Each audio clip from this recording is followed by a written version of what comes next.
No more slow PC. PC hacks. Click Start on PC. Then go to Settings.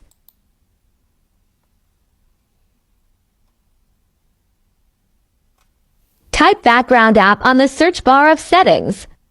Click on Background Apps. See, so many apps are open in the background.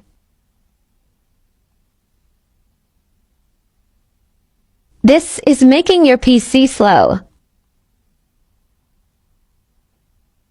Turn it off. Background apps will be off until you turn it on.